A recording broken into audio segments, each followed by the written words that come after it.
waiting, let me talk about a couple of things going on in the chapter. One of the things we really focused on this year is to do a more effective job of reaching out on internet and modern media. And so you've been seeing, I hope, some Instagram blurbs and a lot of Facebook posts with the chapter.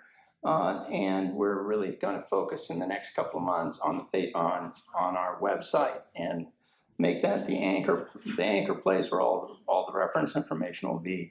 In addition, I want to recognize in the audience two people, and especially Corey McCaffrey is here from the Wood River Land Trust. He is the river specialist for the Land Trust. And Amanda Bauman, who's on our board, is also the executive director of Project Bigwood. So the part of, when I think about what our chapter's about, we are, as Ed was indicating, we are a bunch of volunteers that are deeply committed to conserving the river.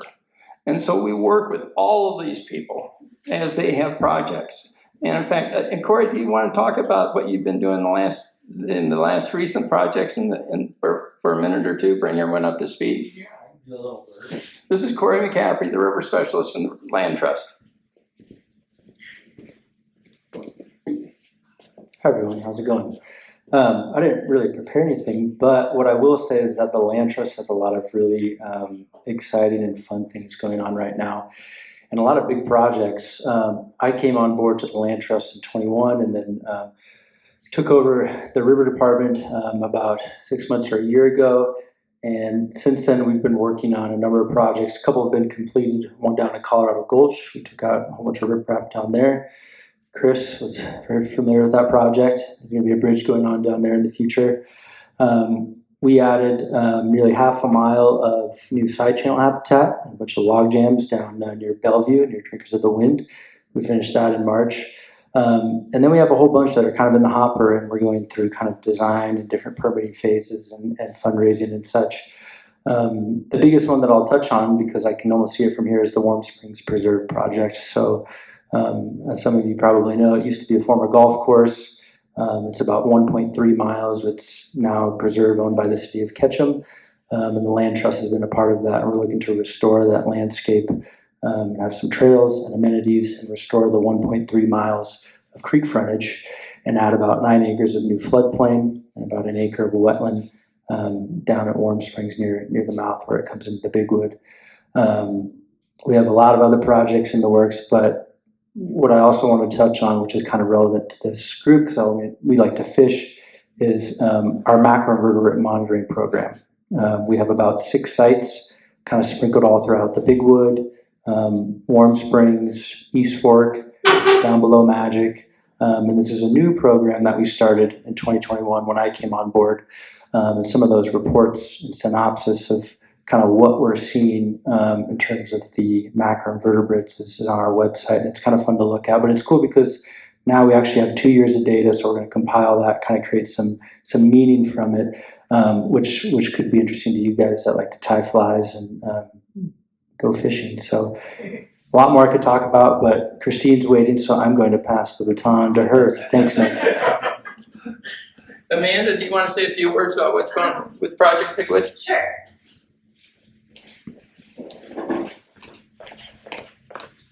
Really cool. Well, we're a really new organization. We launched not quite a year ago, and we're focused. Our first initiative has been water monitoring, and that includes water quality and water quantity.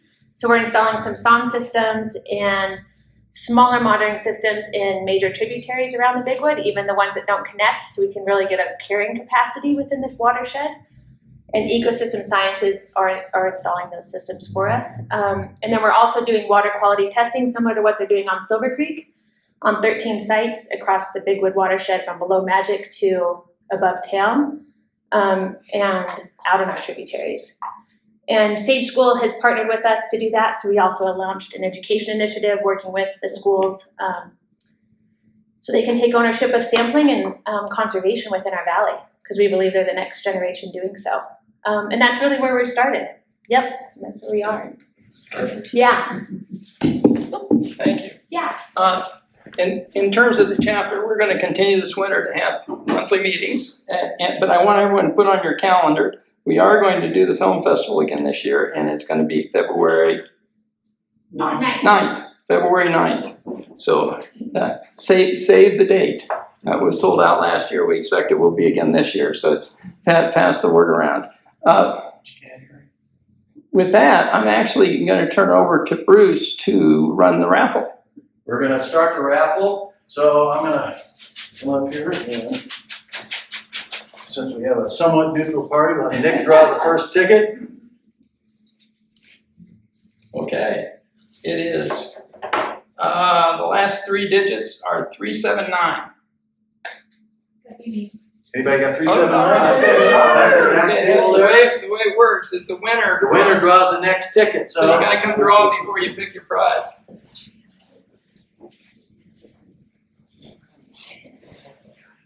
We don't need to verify. We'll trust you. That's all right. Keep the rest of them. All right. Grab one. Okay, let's see. I'm going to put my glasses on to do this. That works better. All right, the last 3 digits are 381. Right here. Yeah. You guys got that one too? All right. Wait, I'll make it.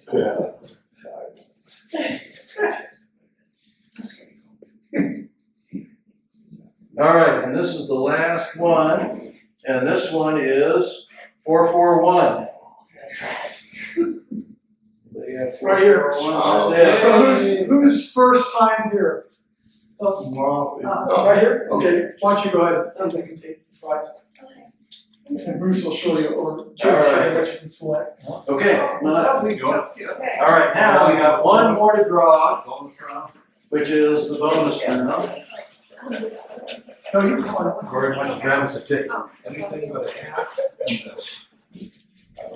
All right, so this is a red and white ticket, and the last 3 digits are 956. You guys have 2? 956, Rick, okay. All right, that's it for the drawing.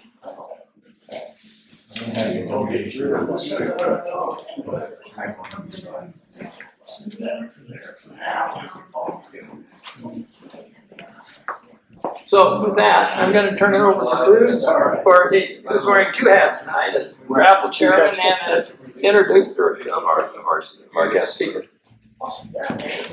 Okay, so I'm very pleased tonight to introduce Kristine Hilt. Kristine works for Blaine County. She is a code compliance specialist and a certified floodplain manager, and she works at the at the intersection of responsible development and environmental protection. And so she's going to talk to us tonight about what's going on around the river, what happened this past winter with the high water, and then she'll have a little bit of update for us on what's going on with the Big Wood River Atlas. So with that, please join me in welcoming Kristine Hilt.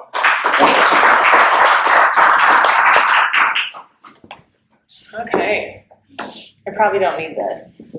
They're loud. So first, I always like to, I know this is a little odd and maybe different for most presentations that you attend, but I just want to bring your focus to this room. And first, I just want to thank all of you for sharing a little bit of your time with me tonight. I know that all of you had to travel, and I appreciate that you're probably away from your families or other things that you'd be doing otherwise. And so with that, I just want to thank you. And hopefully I can provide a little bit of insight or some knowledge that you find helpful or just entertaining. So with that, I am Kristine Hilt. I do work for the county. I grew up in Bellevue. I've spent many years in summers swimming in this river, which is why it's, I think, a part of me. And so in summary, I like to keep my presentations very interactive with my audience so that I can understand who they are. So first, I will just sort of go over just briefly. I'd like to start with introductions. I'd like to learn a little bit more about who you are and sort of why you're here. We already talked about the fishing report, so we don't need to go over that again, but I do have a couple of questions about maybe the state of the Big Wood in terms of this year and what people are seeing generally with the size and species of fish. So I am very curious about that because that's sort of just information I don't get from the complaint calls every day at the county. People don't talk to me about their big catch or send me fish porn or anything like that. 2023 flood. Yes, we have another flood. I'm going to talk just briefly a little bit about that. I've got some really awesome on the ground, unsafe videos I'm going to share with you so that you guys can actually see what goes on out in the field in some of these really impacted neighborhoods. We're going to talk about the challenges and continuing opportunities with these high water events. Briefly touch on the Atlas, as I'm sure many of you or most of you are familiar with what the Atlas is. And then how we move forward, maybe some ideas and some collaboration. So first and foremost, I spend a lot of time outside on the river in my profession. I have received awards regionally. I have set high water marks with the Army Corps of Engineers. That was super fun. That was probably one of the most fun things I've ever done, going out and actually going way out Warm Springs, looking for evidence of high water, debris on the sides of stumps, people's yards, things like that, and then actually nailing metal discs into areas for surveyors to come through. So there's a lot of work that goes into hydrology. There's on the far right, I'm with 2 county commissioners and the county engineer. We've got great staff at the county and some elected officials that really care about the health of the river. And I think most importantly, I really love to fish. Who doesn't in this room? Although I'm way worse than probably every single person here. Okay, so just by raise of hands, I always love to ask this question. How many of you actually own a piece of property with a waterway running through it? Do ditches count? Yeah. Only during a flood. Like, I see it when it's flooded. Yeah, when it flooded, right? So, you know, what's interesting to me is here's a room full of people that, Ed, do you? Yeah, Nick? for the flood, yeah. Right. Yeah, for the flood, right? Yeah. So in a floodplain, right? Yeah. Maybe a little bit far out, but actual riverfront property owners, not many, right? So how many of you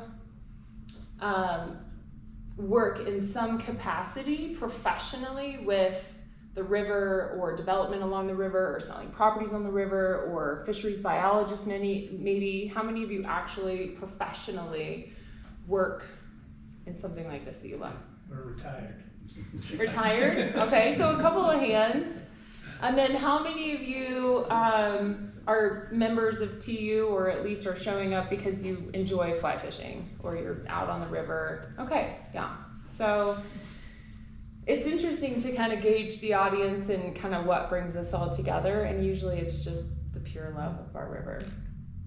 Okay, so we kind of talked about the fishing port. I'm not going to go over that again, but what I'm really interested in is some of the rumors that I'm hearing. I'm going to move around a little bit, so if you can't hear me, let me know. Some of the reports that I'm hearing are that guides are no longer taking their clients to the Big Wood. And this was something that I started hearing maybe in the last year or two. And that's super concerning to me. And so, you know, if any of you have any background on that, or you can verify or substantiate that, or tell me why you think that is, I'd love to hear, you know, a little bit of perspective on why you think that the local fishing economy may be suffering right now and people are not even taking their clients along the Big Wood. So is that what some of you guys are hearing, or is that, you know, I'm seeing a lot of nods. Ed? Yeah, I hear a lot of that. I think for a portion of the river, a lot of it had to do with 3 years of drought. Yeah. And we lost the whole section of the river between Diversion 45 and Glendale when the river dried up and there were water calls, and we had to go down and fish. You know, we were down there with Idaho Fish and Game. The electroshock, we segmented, we assisted them in that. That year we rescued 23,000 fish out of the river and got them back into other portions of the river. And that whole section was wiped out. Okay. And then you also, I think also another impact is Magic Reservoir was very low. The water connection between the reservoir and the rest of the system was very low. So fish weren't able to migrate up and down the river. Okay. So as far as further up north, that was also impacted by the drought just because of low water. Right. I think that in fact affected blood life and everything else.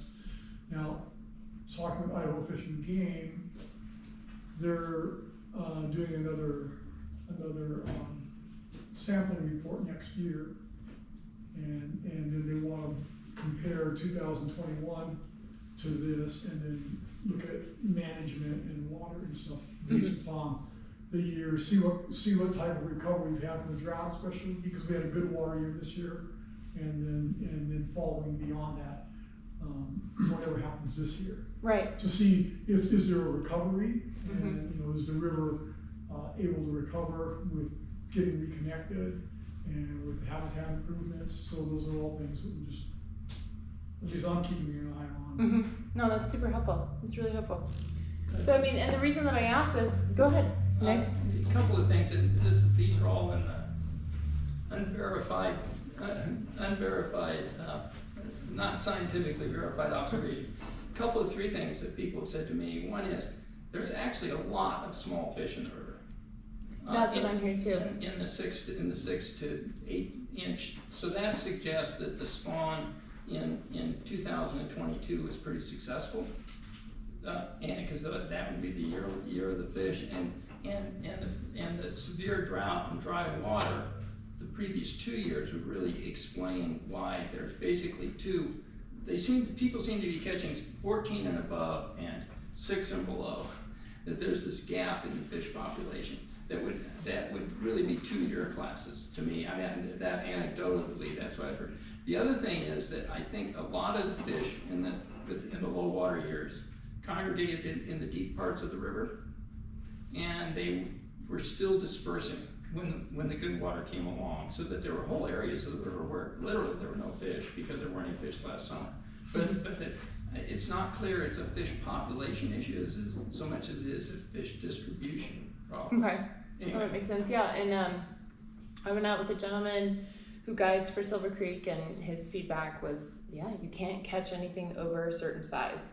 And that's fun and everything, but when somebody's paying you, a couple $100s or whatever it is to go out, and they have expectations, to catch certain size of fish, it's really impacting the local economy that way. And I bring this up, because I think it's all important to think about big picture solutions here, right? The county has regulations which protect the river and its floodplains and riparian areas. Well, why do we do that? It's not just because we want to keep people's houses from flooding. We want to protect the economic drivers locally, right? We want to protect tourism. We want to protect the natural process. When you have activated floodplains, you have mitigated flood damage, right? So it's all a full circle. And so I want to make sure that we at the county and everyone else are having these conversations that think about all the different perspectives that can come into a certain problem and its potential solutions. So thank you for that information.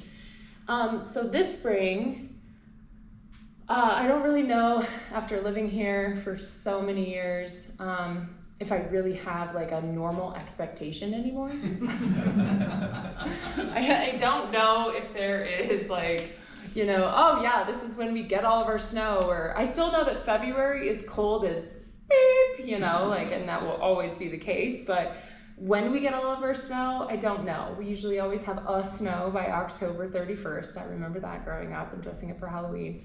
But this year was crazy. How much snow did we get in May, June? I mean, I remember getting some of the best powder runs on the mountain literally closing week. You know what I mean? I mean, it was just incredible. So I think that the norm is to don't have any expectations anymore. So how do we deal with that as a community, right? Not having realistic expectations of how the river, climate change, all of these things are going to come into play. So let's take a brief look at, so this is a little bit backwards, sorry about that. This is 2017 here, okay? So 2017, this is a United States Geological Survey, USGS river gauge. This is the river gauge at the Bigwood River Haley Station on Bullion. It's been there for over 100 years, and what this is measuring on here, and I know this is a little bit different. This is cubic feet per second, right? So you have 1,000, 2,000, 3,000, 4,000. And this I purposely measured gauge height in feet. And so the reason that I did that was to illustrate, this is roughly around 4 feet is flood stage.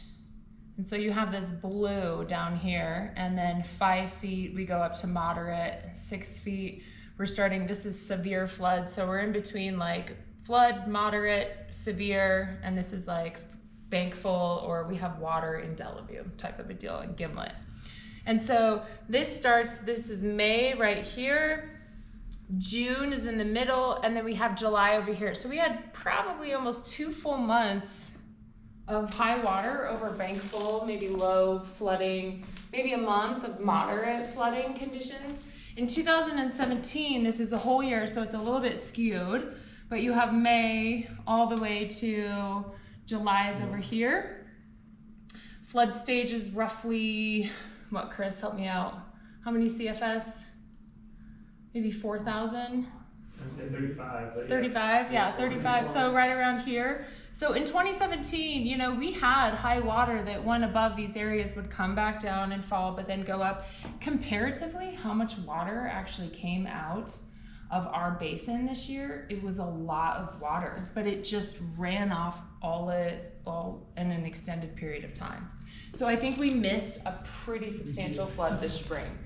And we got all of this precipitation kind of late.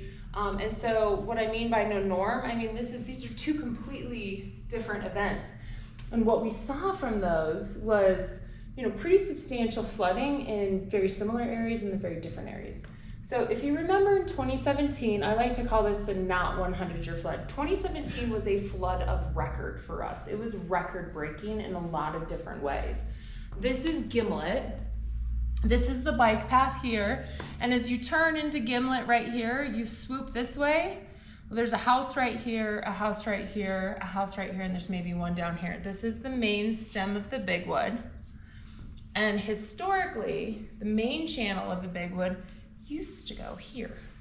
So these 2 property owners are continually fighting to combat channel erosion and having a whole river relocate through their neighborhood. This was a catastrophic flooding for a really long time in 2017. However, according to the engineers and the hydrologists, this was not a 100-year flood. It was less. It was less than that. But I don't think that a 100-year flood should be like the indicator of, oh yeah, this is a bad flood. That's a poor use of like science, in my opinion. So remembering back, I'm still kind of touching on 2017. This was a lot of what we saw because the waters were sustained for so long, and they would drop, then they would come back up and cause a lot of damage. This was the aftermath. We had 37 emergency permits along the river. And so we are still dealing with a lot of this today, but this was sort of the unintended consequences of not being prepared for flooding events. This was all up and down the valley. And it's just heartbreaking because how can we expect our elected officials to be successful in telling a property owner that just spent probably a couple $100,000 putting this rock in to save their house?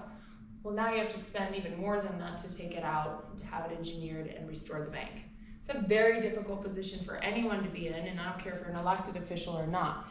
It's really something that the community needs to tackle together, because right now the management of this type of action is difficult to navigate. So I have a question, because Sure. I'm new here, so you're telling me that people put this rock in because of the event, and now the city is telling them they gotta take it out? We do not have the regulations in place that require that they take it out. The regulations that we have in place require that when the waters recede, they have to get proper engineering and do an evaluation and reconfigure the emergency rock that was placed. So maybe, generally speaking, proper bank stabilization includes burying your biggest rock at the toe, at the scour, where all the big water can kind of churn. Then you get medium-sized rocks, smaller rocks, and then you dress it with maybe like a smaller cobble top dressing with willows, right? I get that. So let me go back to the question here. So the people did this right? After the flood though, to prevent next year's. No, they did it during high water, Oh, when they did couldn't before. see the bank. So yeah, so this is happening, the water is way up here. In this photo, the water has literally dropped about 6-7 feet. So emergency work occurs during the emergency event. We have to be in a state of emergency to authorize emergency permits. So what we're challenged with we're really challenged with trying to figure out what to do with this. I think that people should take a lot of the rock out after the water's receded, but we don't have those types of regulations right now. So here is a drone photo. How many of you know where this is? Besides the author of the photo. Do you recognize it? Isn't Ketchum? Yep. Oh, yeah. That's right. Yep. Okay, you see it now? This is the trestle bridge here, the bike path, and this is the new State Highway 75 bridge. Do you see this? That is one woody debris jam. That is an accumulation of a lot of logs in the river. Chris Corwin, our disaster services coordinator, is here. He took this photo for me. This is a drone image of one of probably the most problematic areas that we have in the river that we're trying to manage. That was in 2023, like I said, so this spring, we're in current time right now. The river, for the first time in history during 2017, actually went south of the bridges and started flowing north to get underneath. And right now it is trying to cut through here. You have a lot of side channels and a lot of water coming through. You can see the rapids right here, but this log jam right here is actually preventing it and pushing waters around it. And so here's something that we're just trying to navigate right now. This is a really big challenge for us. I've engaged the flood control district, try to figure out what can be possible. I mean, we have property owners using helicopters to take dying and diseased trees off the mountain. Surely we can do something about a log jam in the river to save some of our critical infrastructure. But this is a big challenge for us right now, and that I think we need to continue to have conversations about. Not pull the wood out, but relocate the wood. We want to keep the wood in the river system. That's definitely something that we've learned in the past, is pulling all the wood out of the river is bad. So reconfiguring this wood to allow for safer public access and protected hospitals, so on and so forth. Here are a couple photographs from the Gimlet area. So this resulted in quite a few people losing power. This is a challenge that we face during high water events is, well, what about existing utilities? The river's very dynamic. This area is actually mostly in a floodplain, but I'm going to show you a video of where the river was breaching its bank, and it's not even in what's called a 500-year floodplain, meaning that it's not only outside of the floodplain, but it's outside of the 500-year floodplain too. So it's not even mapped as it's minimal risk. So these areas, we've got existing utility boxes. Well, what do? Well, I guess you just don't have power. I had people staying in houses and they were freezing. I just showed up at 10 a.m. and they were in their chairs sunning themselves. And I was like, you guys should go stay in a hotel. We've evacuated the area. They're like, no, it's just a little cold. We're fine. So, I mean, and they're hardy, but I mean, this is a safety issue. You can't call for help. I mean, there's a lot of things that can go wrong with this. So trying to figure out how to retrofit some of our poor development in the past that maybe wasn't built to withstand climate change and new riverine flooding conditions. So this is another photograph. Let me see this. Yeah, so this is actually somebody's driveway right here and just completely washed it out. They installed a culvert the month before. The culvert was long downstream, unfortunately. And I took a video of it. So the culvert was here. The culvert is gone, and this is the only way to the house. And there's a footbridge in the background. Is that the Gimlet? Do you see the footbridge here? Mm-hmm. The footbridge has been relocated as well. But there's no other access to this house, so it was completely washed away. What was the question? This is in Gimlet. Yeah. This is, yeah, unfortunately, this is on Gin Ridge, yeah, on the east side of the river. So in 2017, we saw the majority of the flooding impacts on the west side of the river. This year we saw it on the east side because the river changes. It's very dynamic. somebody thought it was a great idea to open up a little side channel. Well, guess what happened to that side channel during the 2017 flooding? It became the main channel. And a river without meanders goes faster. And it essentially, because it cut its own meander off, the whole east side started flooding pretty severely. So this video here is me standing on the edge, on the very most northern edge of Gin Ridge. So if you're looking at a map, I turned on a Gin Ridge. You can't drive on it because it's full of water. There's one house on my right, which is the most northern property, and I walked up to the edge of the river, and this is what I saw.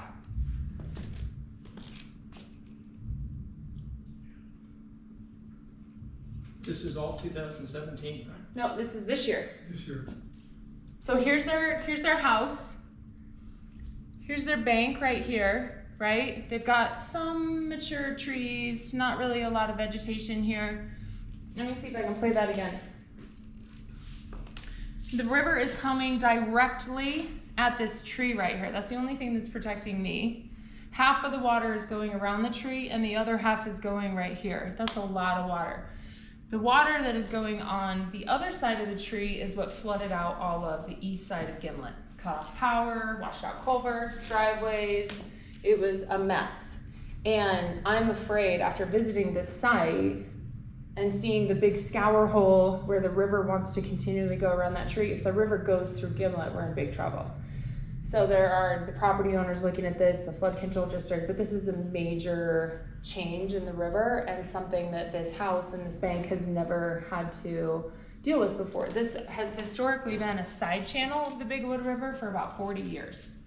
So it's a huge challenge. We didn't know how to deal with it. It's new. This is an aerial image of probably one of the other worst flooded areas in the county this spring, 2023. Does anyone know where this is, besides Chris?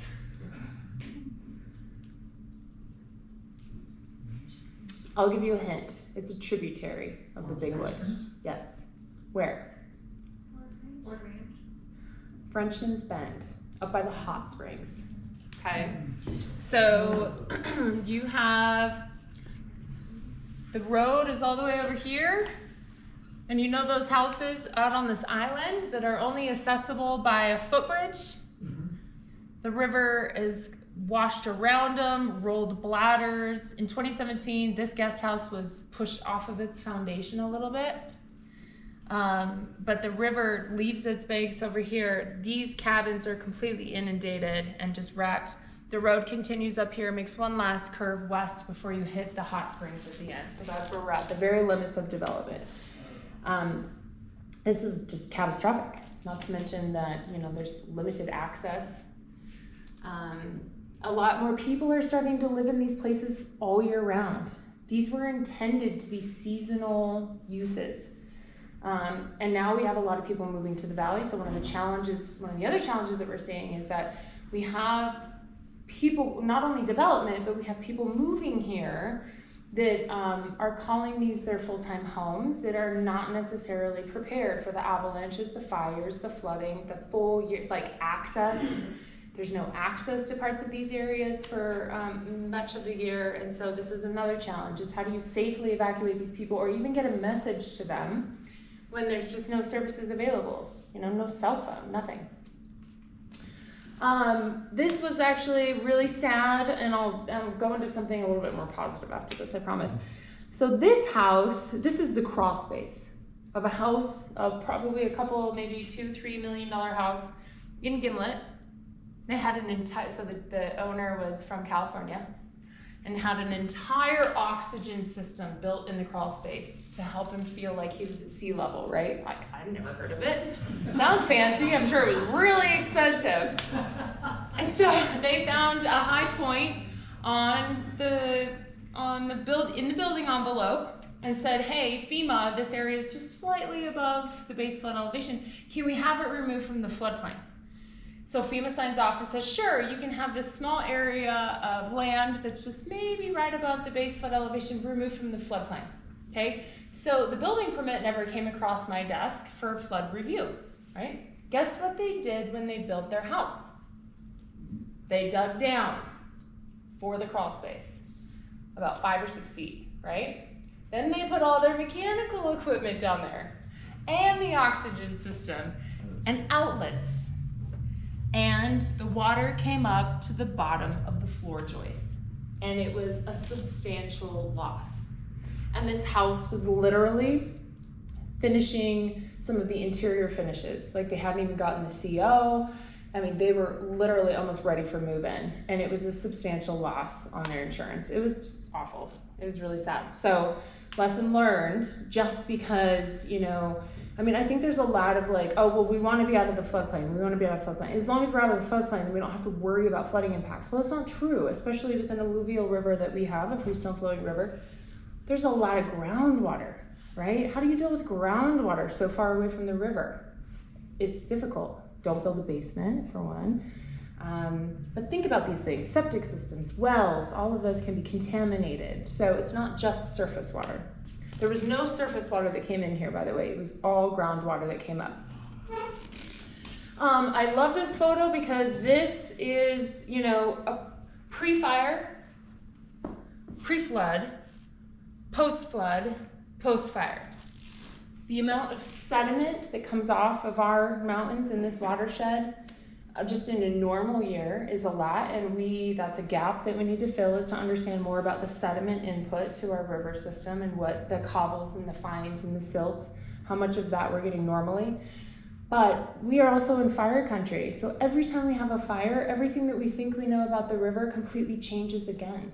We have so much more sediment coming into the river after fires, and that creates a really volatile and dynamic river system with unforeseen, sort of difficult to plan for flooding and things like that. On the bright side, here's also out Warm Springs, and there's this thing in the restoration world right now called Stage 0 restoration. How many of you have heard of it? Okay. Stage 0 restoration, in a nutshell, is when you reset the entire floodplain. So instead of creating a channel that you want to see and creating a floodplain, so essentially you take an excavator and you dig the width and the depth of the channel that you think is perfect, and then beyond that you construct a floodplain that you think is great. That's the traditional way of doing restoration. And you do all this science and engineering to try to figure it out. Well, it's failing, quite simply. It's not doing very well. This is where you take a whole bunch of wood and you just throw it in the river and in the floodplain. And it's a complete floodplain and valley floor reset, and you let the water find its way. And it is literally one of the coolest things to see ever. This is all avalanche debris in the Warm Springs.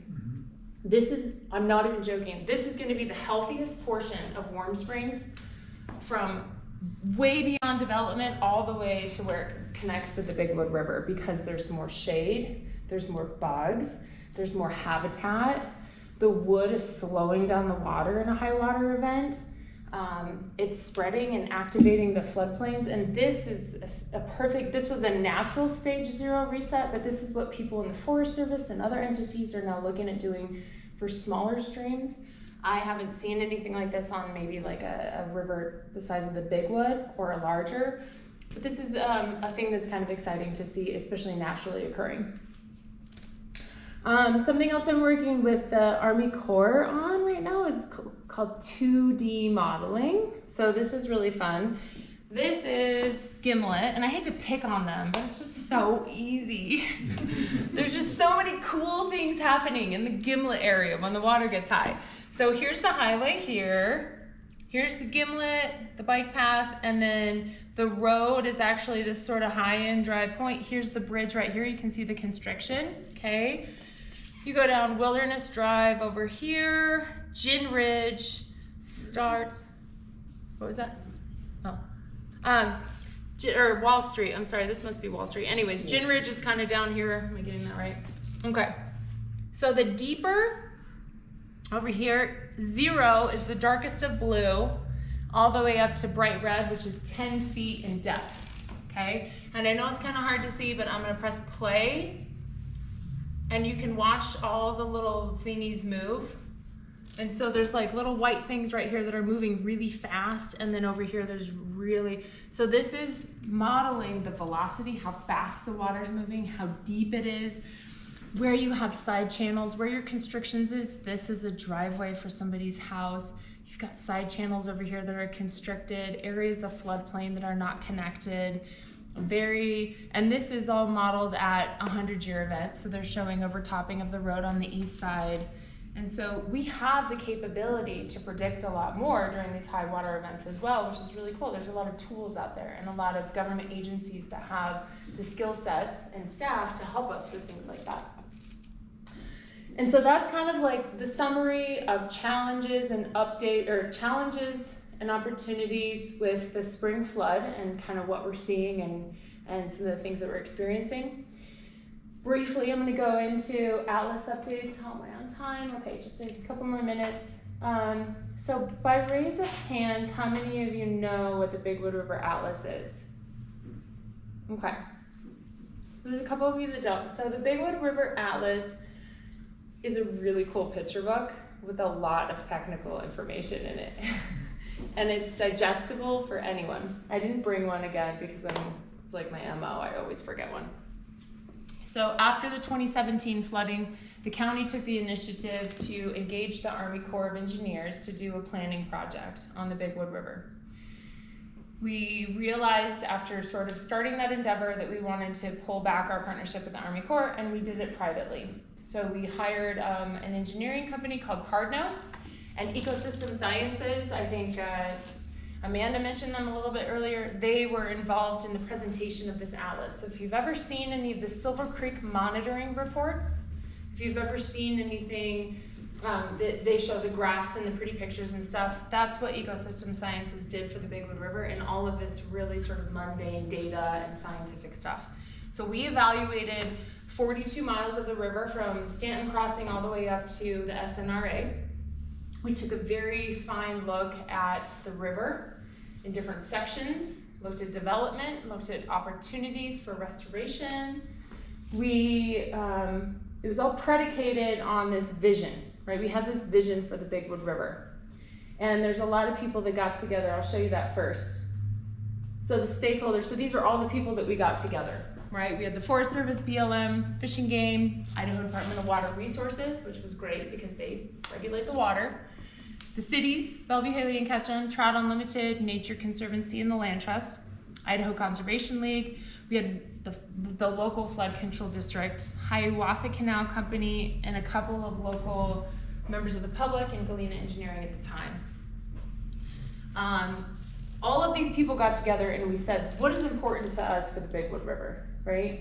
So here's the vision that we came up with. A Bigwood River that continues to serve as the centerpiece of the valley, contributing to the aesthetic, ecological, and economic abundance for all residents. So that was our vision and sort of guiding goal as we put this atlas together. And it ended up being probably one of the most profound things that the county has done with the stakeholders, everyone that shares this river as far back as I can remember, aside from adopting regulations in the first place that protect the river. It's an incredible document, but it was released in 2020, so now it's been 3 years. I think that a lot of the discussion that we talked about, here are all of the different, these are the reaches, if you will. So each one of these boxes represents a different page in this atlas that talk about that specific reach of river. And we go into more detail. So who can tell me what we're missing by just looking at this map? Yes. We're missing the tributaries. We don't have any information on Warm Springs, East Fork, any of the other trips at all. So that's a huge opportunity moving forward, and what we've talked about, well, how do you know what these tributaries are contributing as far as water quality impacts? How do we know if the bugs are doing great out Warm Springs, but they're not doing great in Ketchum and south of Ketchum? What is the reason for that? Where's the water pollution coming from? Temperatures, sediment input, all of these things contribute to a healthy river system. So now that we're understanding more about the Bigwood, I think it's time to step out and start looking at the tributaries. Here's the data that we used. We looked at aerial imagery, historic photos. This is like an LiDAR is X-ray vision from like an airplane. It comes down and tells you the topography of the land. We looked at Army Corps records, prior studies, and then we looked at the gauge data. So this is the gauge data going back, this is the flood history of the Bigwood River going back to 1916. And over here, these represent the acre feet of water that were logged coming out of the Bigwood River. Bless you. 2017, we had 725,000 acre feet come out of our watershed. That is the most in history, although it didn't register as the highest flood in history, just the most water that came out, right? So looking at all of this information, we start to get a picture. We're missing some things in here. We're missing information about bugs, macroinvertebrates. We're missing information about water quality and quantity, which Project Bigwood is looking at. We're missing information about, what weeds are doing, what the lack of vegetation is doing, what yardscapes and different development is doing to the river system. We can't look at everything. So there's really good opportunities for updating the atlas with respect to gathering more data and looking at bigger piece of the puzzle, right? Kristine, are they looking at woody debris? That's my next slide, Ed. Oh. In the atlas, we looked at the roles of wood, sediment, riparian vegetation, and fisheries and habitat, but just very briefly, right? To answer your question, we now know, and what Department of Fish and Game has said, we want a no net loss of woody debris in the river. We've had a long history of development folks, engineers, and even river managers, flood control district folks, people with tobacco, a long history of people excavating the river and pulling all of the wood out for flood mitigation. That's what we used to do in the 60s even. So now we know, thanks to Idaho Fish and Game and others, if you're gonna go in for a project and break up some woody debris, just put it somewhere else in the channel, don't pull it out. So they have recommended a no net loss, and the county has adopted that as regulation. Beyond that, we don't know a lot about wood, like how much wood we have in the river. We haven't really done any sampling, but Corey and Amanda are in the back taking notes about all these ideas. I think the biggest question is how can we restore our floodplains and fishery, and why? That's why we're all here, right?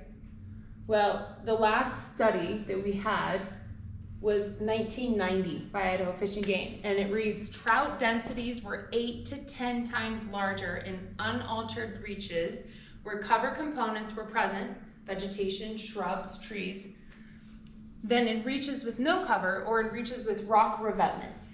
10 times more fish, right? So another opportunity is let's do some more studying. Let's figure out where these fishes are going.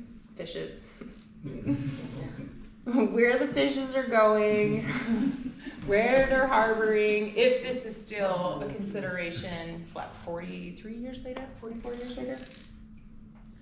Because this is the goal, right? This is a 1-hour catch in the Bigwood River in Haley. This photo was taken by Mallory, who's a famous photographer in our valley. How many of you seen this photo? So some of you have not? No? A couple, maybe? This is such a cool photo. Kristine? Oh gosh. Is it in the 20s? No, it was was it in the 20s? I think it was before that. Earlier than the 20s. Yeah, like the early 1900s. It's like 1970. About a half. Was it? Yep. Yeah, if I remember right. Here's another photo I found in the Mallory photo collection. Look at all of those fish. Those are huge. And this is not what my kids pull out when we go.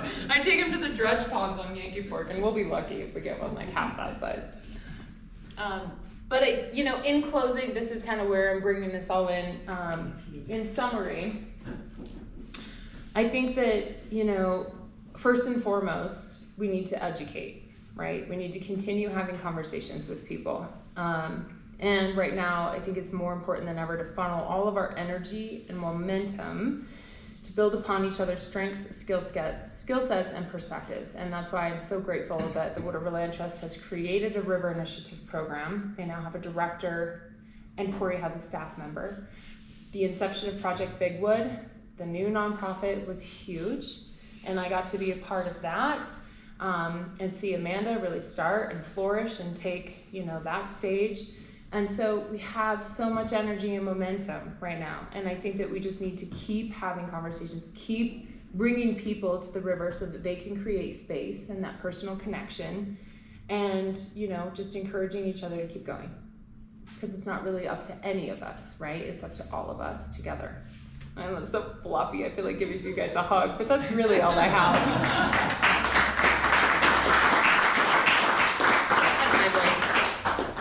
Kristine, a question for you. What kind of feedback are you getting from the real estate community and development community? I know it must be obviously. So I actually have gotten some really unique opportunities. I spoke to a brokers group last year. They invited me to speak, and I spoke to quite a few brokers, and then they relayed some information to the realtors. So I think that that's really important, because just opening the door and having conversations about regulations is a really big step for them. Any type of regulation that could impact their bottom dollar, I think, is usually kind of pushed aside. Right. But they're interested, they're willing to have conversations, and they want to make sure that their realtors are communicating real risk to their clients. And that's how we're kind of phrasing our message now, is you have an obligation to any property owners, either selling or purchasing property in some of these flood-prone areas, because at the end of the day, you're doing a disservice to them if you're not talking to them about adequately planning for it, right? I mean, you can't foresee all of the risk, but you can plan for a lot of it. So that's going really well. I think that a lot of realtors are feeling more comfortable in using the county services like the county GIS to find out more information. We've got draft FEMA maps out that we're sharing with people. And then we have a lot of public engagement and public access issues like Flying Heart, preserving open spaces. Like the Wood River Land Trust has preserved so much in Haley that I think that now that's almost like a tourist destination. People are coming into town and spending time at those locations in Haley, which the more that they preserve and create for the public to come and enjoy, I think that people are starting to get it, right? And people want to live next to those places too. So that's, really doing a lot for the real estate community as well, is they're identifying these areas that are in conservation that are like pristine, right? So I think, there's a lot of really positive momentum. On the flip side, we did just get some house plans with about 6 to 8 pools and like a 13,000 square foot house north of Ketchum on the Big Wood. So we still have opportunity. Filling, fill the pool with the river. Yeah, I don't know. It's pretty rough, you guys, out there. But and they're tearing down a perfectly Steve Miller's old house, which is, I'm sure, just a dump, right? Anyways, that's all I have. You guys can get a hold of me, ask any questions. Thank you again so much for your time. Two questions. One is, how do I ask this? It's newsworthy that the various fire departments around the valley are actually talking seriously about getting together for a countywide management program. Where are we with the cities and the county in terms of integrated river management? And what do you see the future of that being? Well, unfortunately, we haven't gained a lot of traction there. There was a lot of interest from the city of Haley and the city of Ketchum. They approached me at the county and said that they'd like to see a more comprehensive floodplain management and river program. Unfortunately, we just don't have the resources. We just have a lot of different needs with new roads, maintenance, snow plowing, because development is straining the county's services.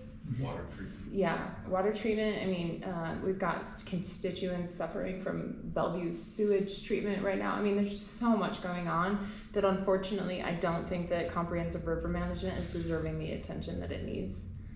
So to answer your question, we haven't made it really closer at all. And unrelated, but second question, talk about what do you see the next generation of the River Atlas looking like? Is it going to be a hard copy, addition to the GIS system, or is it going to be more of a collection of data? So I think that what we had kind of talked about, and I'm looking at Ryan and Amanda because we've had a lot of meetings about updates to the atlas. I think that we had really talked about is like a state of the Big Wood, doing an annual report that's available digitally, but still having printed copies with data.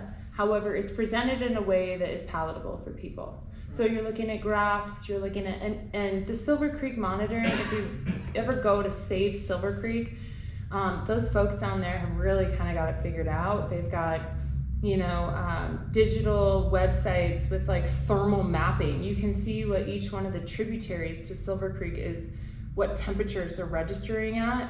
So you can see where all the thermal load is coming into Silver Creek. We don't have that for the Big Lake. That would be amazing. You could print that. Oh yeah, it's coming. And so that's kind of what we're looking at, is like a little bit more information for people that's like, okay, well, what do the tributaries look like? Where are we seeing with fish populations? Where are we seeing flooding impacts? And so we're still figuring that out, but we're allocating money. We're having discussions with the contractors who would do that for us, like the specialized folks.